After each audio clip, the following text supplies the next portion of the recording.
getting the episode ready. It's a much shorter process when you're just adding one. You just have to type in the chapter name and then the chapter number, or the book name and chapter number is what I do.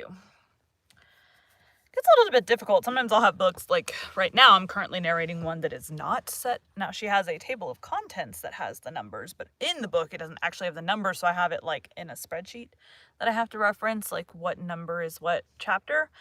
So that's kind of what I do when I'm uploading, but then when I put it in the audiobook, it has that chapter number on it. So I think like when you're navigating, podcast works the same because of how my podcast is set up, but when you're navigating the Audible app, I feel like it's easier for chapter numbers because I'm more likely to remember what chapter number I was on as opposed to whatever weird name you put on that chapter.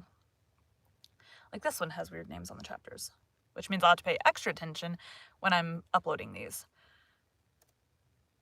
Today we'll be continuing The Life and Adventures of Robinson Crusoe by Daniel Defoe. Chapter 2, Slavery and Escape. That evil influence which carried me first away from my father's house, which hurried me into the wild and indigested notion of raising my fortune, and that impressed those conceits so forcibly upon me as to make me deaf to all good advice, and to the entreaties and even the commands of my father. I say the same influence, whatever it was, presented the most unfortunate of all enterprises to my view, and I went on board a vessel bound to the coast of Africa, or, as our sailors vulgarly called it, a voyage to Guinea. It was my great misfortune that in all these adventures I did not ship myself as a sailor, when though my stomach just made a noise. When though I might indeed have worked a little harder than ordinary, yet at the same time I should have learned the duty and office of a foremast man, and in time might have qualified myself for a mate or lieutenant, if not for a master. But as it was always my fate to choose for the worst,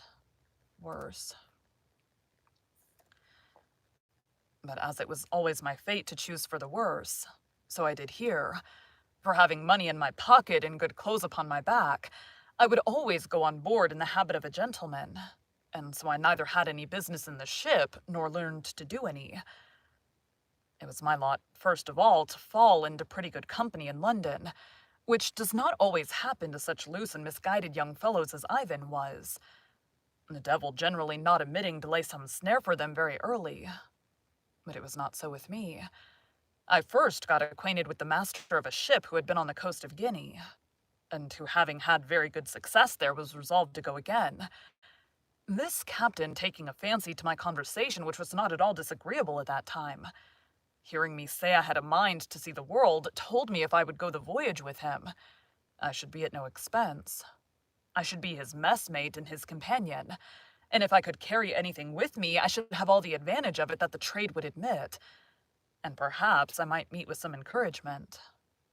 I embraced the offer, and entering into a strict friendship with this captain, who was an honest, plain-dealing man, I went the voyage with him and carried a small adventure with me, which by the disinterested honesty of my friend the captain I increased very considerably, for I carried about £40 in such toys and trifles as the captain directed me to buy. Excuse me. These £40 I had mustered together, and who, I believe, got my father to contribute so much as that to my first adventure.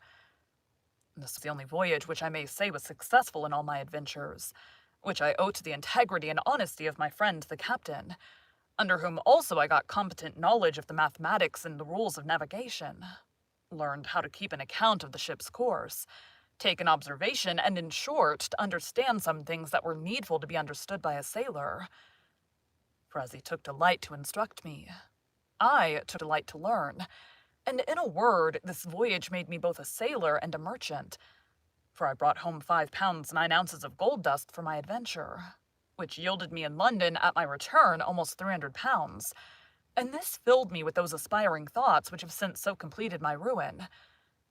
Yet even in this voyage I had my misfortunes too, particularly that I was continually sick, being thrown into a violent calenture by the excessive heat of the climate, our principal trading being upon the coast, from latitude of 15 degrees north even to the line itself, I was now set up for a Guinea trader, and my friend, to my great misfortune, dying soon after his arrival, I resolved to go the same voyage again, and I embarked in the same vessel with one who was his mate in the former voyage, and had now got the command of the ship. This was the unhappiest voyage that ever man made, for though I did not carry quite 100 pounds of my new-gained wealth, so that I had 200 pounds left, which I had lodged with my friend's widow, who was very just to me, yet I fell into terrible misfortunes. The first was this.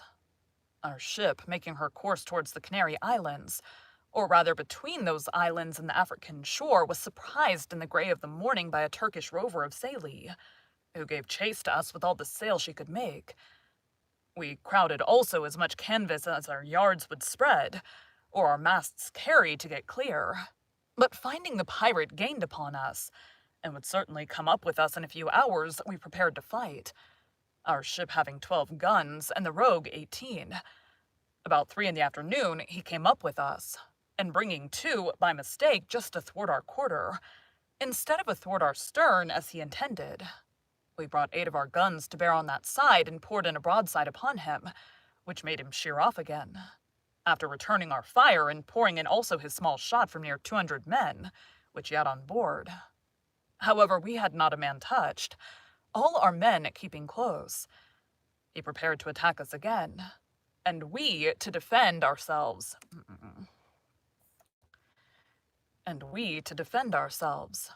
But laying us on board the next time upon our other quarter, he entered 60 men upon our decks, who immediately fell to cutting and hacking the sails and rigging. We plied them with small shot, half-pikes, powder chests, and such like, and cleared our deck of them twice. However, to cut short this melancholy part of our story, our ship being disabled and 3 of our men killed, and 8 wounded, we were obliged to yield, and were carried all prisoners into Sallee, a port belonging to the Moors. The usage I had there was not so dreadful as at first I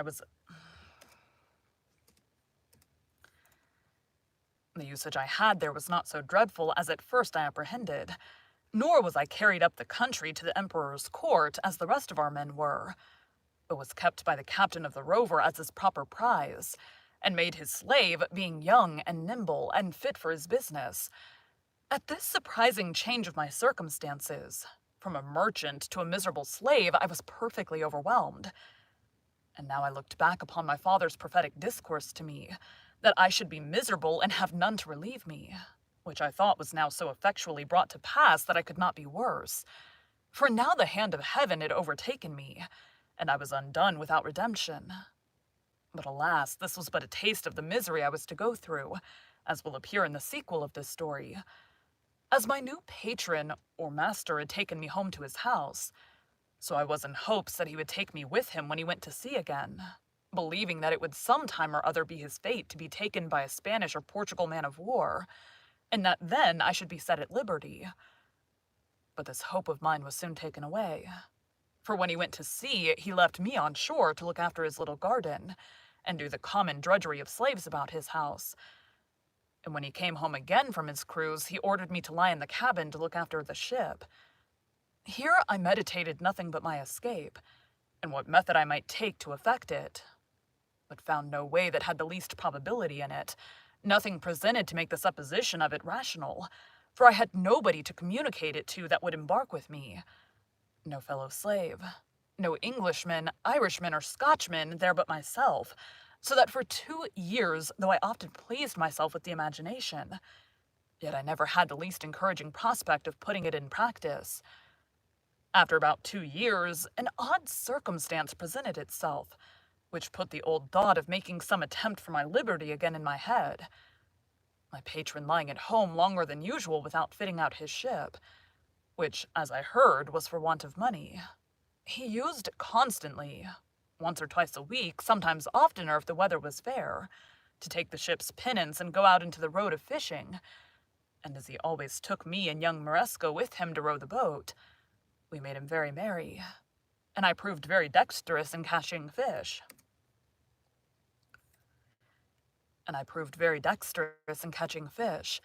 Insomuch that sometimes we would sit insomuch that sometimes he would send me with a Moor, one of his kinsmen, and the youth, the Moresco as they called him, to catch a dish of fish for him. It happened one time that, going a-fishing in a calm morning, a fog rose so thick that though we were not half a league from the shore, we lost sight of it, and rowing, we knew not whither or which way.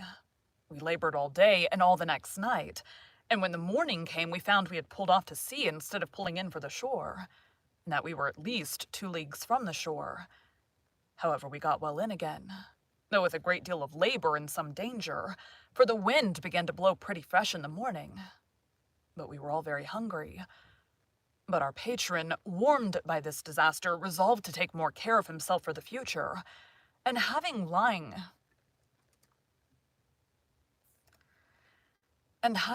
by him the longboat of our English ship that he had taken, he resolved he would not go a-fishing any more without a compass and some provision. So he ordered the carpenter of his ship, who also was an English slave, to build a little stateroom, or cabin, in the middle of the longboat, like that of a barge, with a place to stand behind it to steer, and haul home the main-sheet, the room before a hand or two to stand and work the sails.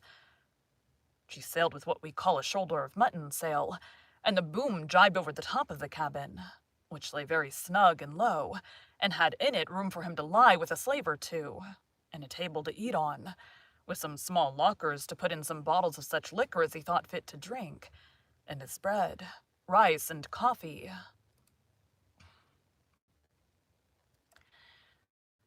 We went frequently out with this boat a-fishing, and as I was most dexterous to catch fish for him, he never went without me. It happened that he had appointed to go out in this boat, either for pleasure or for fish, with 2 or 3 Moors of some distinction in that place, and for whom he had provided extraordinarily, and had therefore sent on board the boat overnight a larger store of provisions than ordinary, and had ordered me to get ready 3 fusees with powder and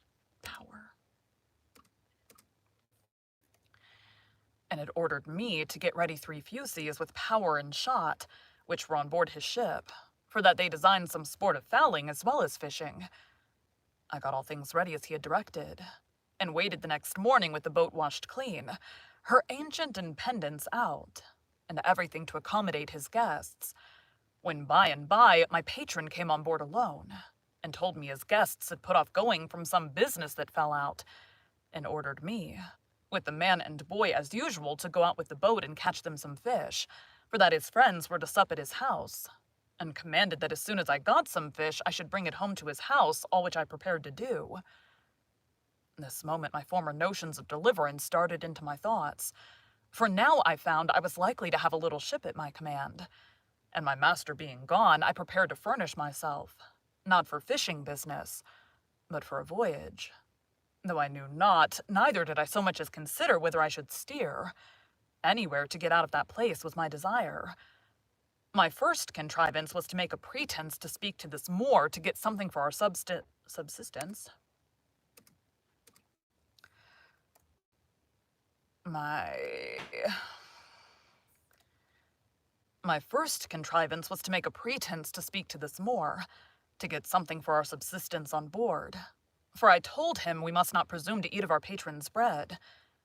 He said that was true, so he brought a large basket of rusk or biscuit, and 3 jars of fresh water into the boat.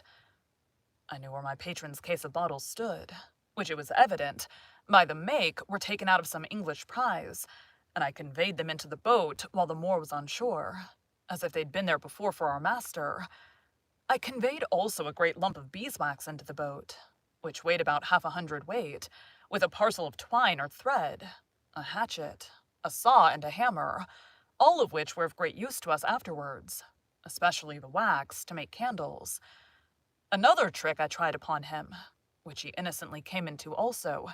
His name was Ishmael, which they call Mully or Molly, so I called to him. "Molly," said I, "our patron's guns are on board the boat. Can you not get a little powder and shot? It may be we may kill some alchemies. A fowl like our curlews. For ourselves, for I know he keeps the gunner's stores in the ship." "Yes." "Yes," says he, "I'll bring some."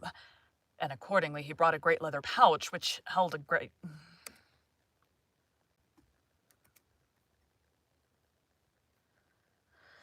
That's the first name I've seen in a while. Okay, we call him Molly and Ishmael. Save it as both.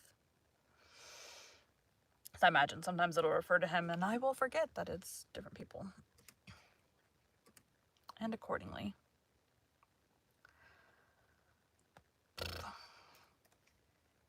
And accordingly he brought a... Nope, need to be in his voice.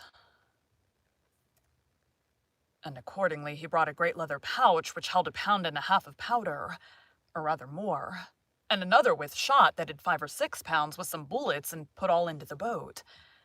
At the same time I had found some powder of my master's in the great cabin, with which I filled one of the large bottles in the case, which was almost empty, pouring what was in it into another, and thus furnished with everything needful, we sailed out of the port to fish. The castle, which is at the entrance of the port, knew who we were, and took no notice of us. And we were not above 1 mile out of the port before we hauled in our sail and set us down to fish. The wind blew from the north-northeast, which was contrary to my desire, for it had blown southerly. I had been sure to have made the coast of Spain, and at least reached to the Bay of Cadiz.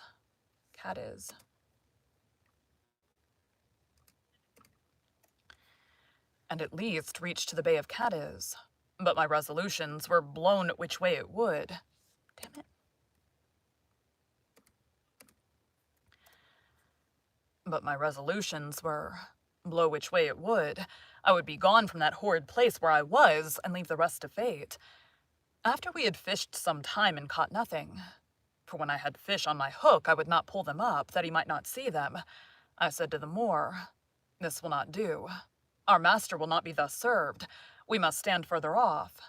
He, thinking no harm, agreed, and being in the head of the boat, set the sails, and as I had the helm, I ran the boat out near 1 league farther, and then brought her to, as if I would fish, when giving the boy the helm, I stepped forward to where the Moor was, and making as if I stooped for something behind him, I took him by surprise with my arm under his waist and tossed him clear overboard into the sea. Okay. Ishmael is the... What is Ishmael? Molly? Is the...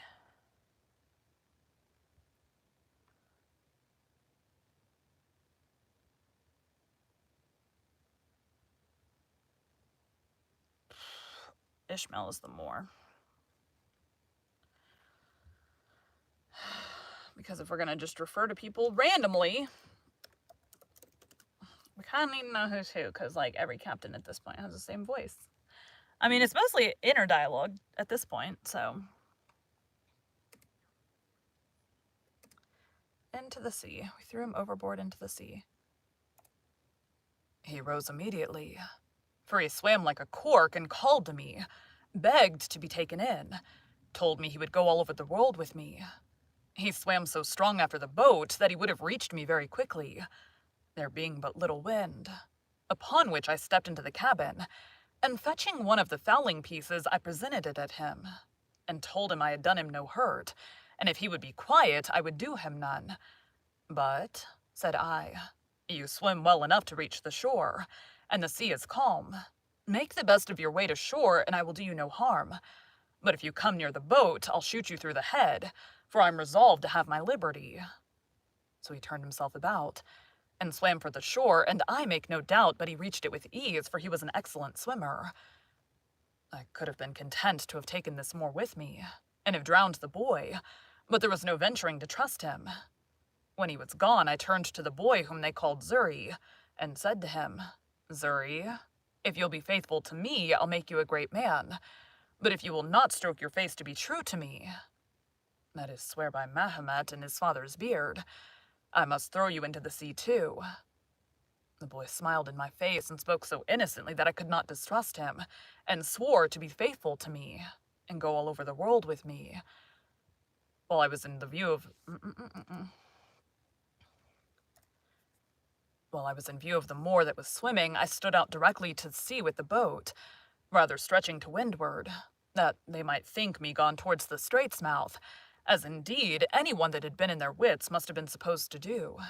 For who would have supposed we were sailed on to the southward, to the truly barbarian coast, where whole nations of Negroes were sure to surround us with their canoes and destroy us, where we could not go on shore but we should be devoured by savage beasts or more merciless savages of humankind.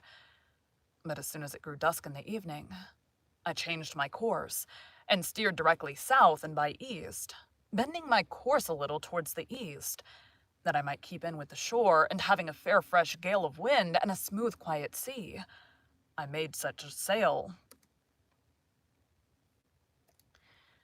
that I believe by the next day at 3 o'clock in the afternoon.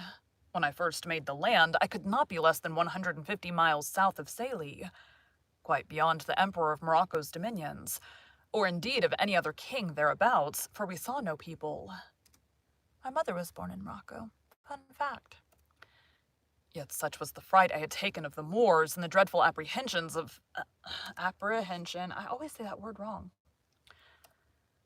Yet such was the fright I had taken of the Moors and the dreadful apprehensions I had of falling into their hands, that I would not stop, or go on shore, or come to an anchor, the wind continuing fair till I had sailed in that manner 5 days, and then the wind shifting to the southward. I concluded also that if any of our vessels were in chase of me, they also now give over. So I ventured to make to the coast, and came to an anchor in the mouth of a little river. I knew not what, nor where, neither what latitude, what country, what nation, or what river. I neither saw nor desired to see any people. The principal thing I wanted was fresh water. We came into this creek in the evening, resolving to swim on shore as soon as it was dark, and discover the country.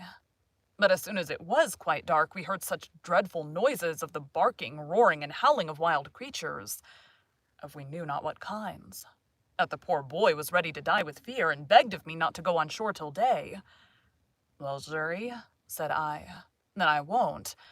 But it may be that we may see men by day who will be as...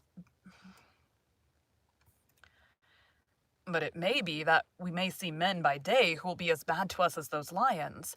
Then we give them the shoot-gun, says Xury, laughing. Make them run way. Such English Xury spoke by conversing among us slaves.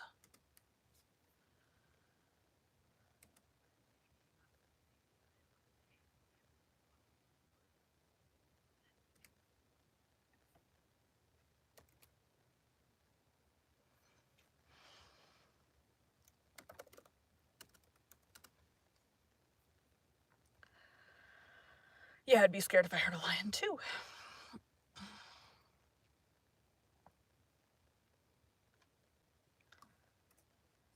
However, I was glad to see the boy so cheerful, and I gave him a dram, out of our patron's case of bottles, to cheer him up.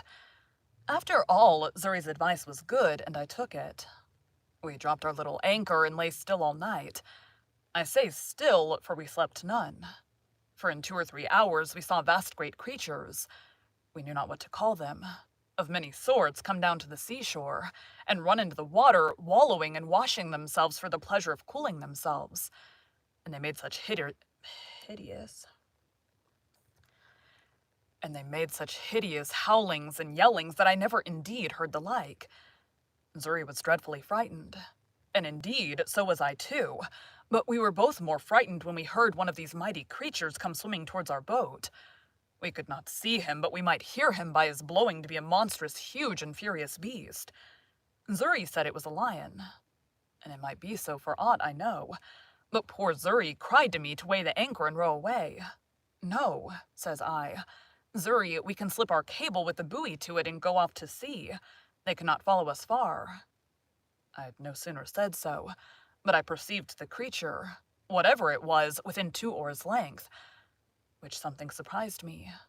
However, I immediately stepped to the cabin door, and taking up my gun, fired at him, upon which he immediately turned about and swam towards the shore again. But it is impossible to describe the horrid noises and hideous cries and howlings that were raised, as well upon the edge of the shore as higher within that country, upon the noise or report of the gun, a thing I have some reason to believe those creatures had never heard before. This convinced me that there was no going on shore for us in the night on that coast, and how to venture on shore in the day was another question too. For to have fallen into the hands of any of the savages had been as bad as to have fallen into the hands of the lions and tigers. At least we were equally apprehensive of the danger of it. But that as it would, we were obliged to go on shore somewhere or other for water, for we had not a pint left in the boat. When and where to get it was the point. Zuri said if I would let him go on shore with one of the jars, he would find if there was any water and bring some to me. I asked him why he would go, why I should not go and he stay in the boat. The boy answered with so much affection as made me love him ever after. Says he, "If wild mans come, they eat me, you go away." "Well, Zuri," said I. Loud truck.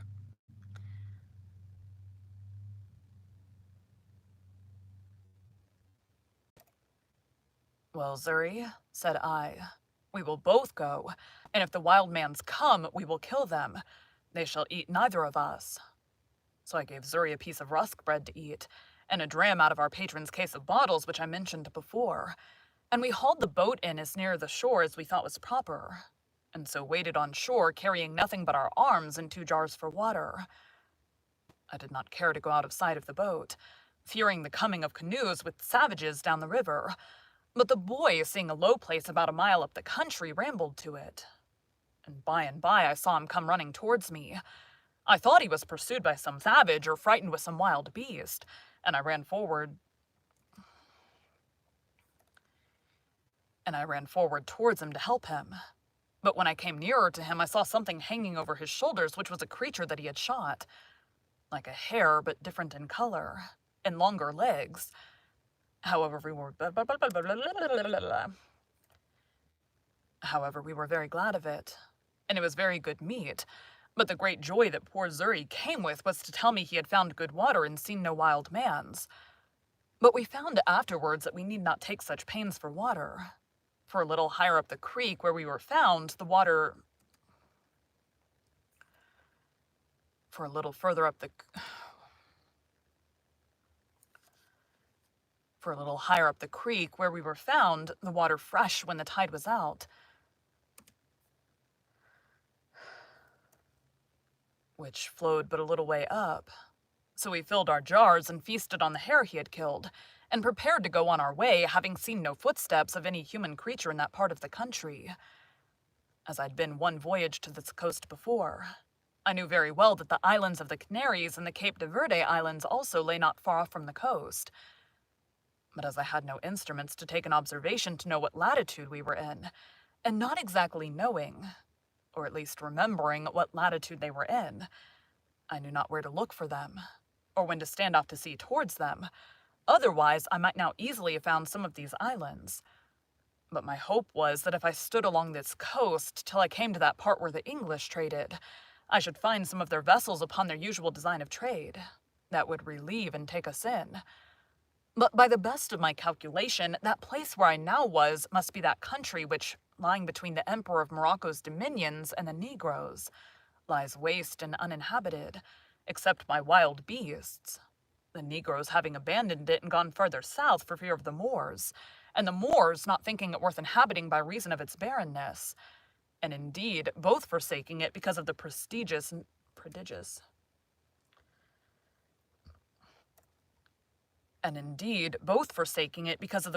number of tigers, lions, leopards, and other furious creatures which harbor there, so that the Moors use it for their hunting only, where they go like an army 2,000 or 3,000 men at a time. And indeed, for near 100 miles together upon the coast, we saw nothing but a waste, uninhabited country by day, and heard nothing but howlings and roaring of wild beasts by night. Once or twice in the daytime I thought I saw the Pico of Teneriffe, being the high top of the mountain Teneriffe in the Canaries, and had a great mind to venture out, in hopes of reaching thither, but having tried twice, I was forced in again by contrary winds, the sea also going too high for my little vessel. So I resolved to pursue my first design and keep along the shore. Several times I was obliged to land for fresh water, after we had left this place, and once in particular being early in the morning. We came to an anchor under a little point of land, which was pretty high and the tide beginning to flow. We lay still to go further in. Zuri, whose eyes were more about him than it seems mine were, calls softly to me and tells me that we had best go further off the shore. For, says he, look, yonder lies a dreadful monster on the side of that hillock fast asleep. I looked where he pointed and saw a dreadful monster indeed, for it was a terrible great lion that lay on the side of the shore under the shade of a piece of the hill that hung as if it were a little over him. Zuri, says I, you shall on shore and kill him. Zuri looked frightened and said, me kill? He eat me at one mouth. One mouthful he meant. However, I said no more to the boy, but bade him lie still, and I took our biggest gun, which was almost musket bore, with a good charge of powder, and with 2 slugs, and laid it down. Then I loaded another gun with Then I loaded another gun with 2 bullets, and the third, we had 3 pieces, I loaded with 5 smaller bullets. I took the best aim I could with the first piece to have shot him in the head, but he lay so with his leg raised a little above his nose that the slugs hit his leg about the knee and broke the bone. He started up, growling at first, but finding his leg broken, fell down again, and then got upon 3 legs and gave the most hideous roar that ever I heard. I was a little surprised that I had not hit him on the head. However, I took up the second piece immediately, and though he began to move off, fired again and shot him in the head, and had the pleasure to see him drop and make but little noise, but lie struggling for life. Then Zuri took heart and would have let me go on shore. Well, go, said I. So the boy jumped into the water, and taking a little gun in one hand, swam to shore with the other hand, and coming close to the creature, put the muzzle of the piece to his ear, and shot him in the head again, which dispatched him quite. This was game indeed to us, but this was no food, and I was very sorry to lose 3 charges of powder and shot upon a creature that was good for nothing to us. However, Zuri said he would have some of him, so he comes on board and asks me to give him the hatchet. For what, Zuri? Said I. Me cut off his head, said he. However, Zuri could not cut off his head, but he cut off a foot and brought it with him, and it was a monstrous great one.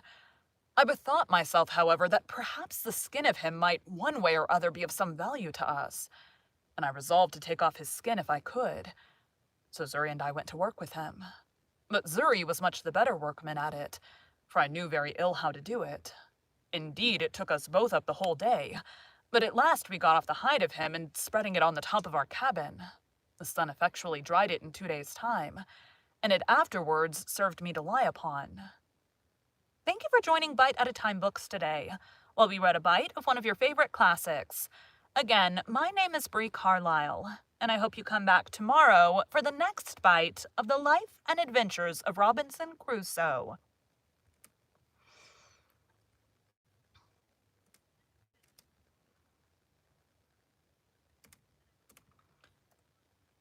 And I hope you come back tomorrow for the next bite of the life and adventures of Robinson Crusoe.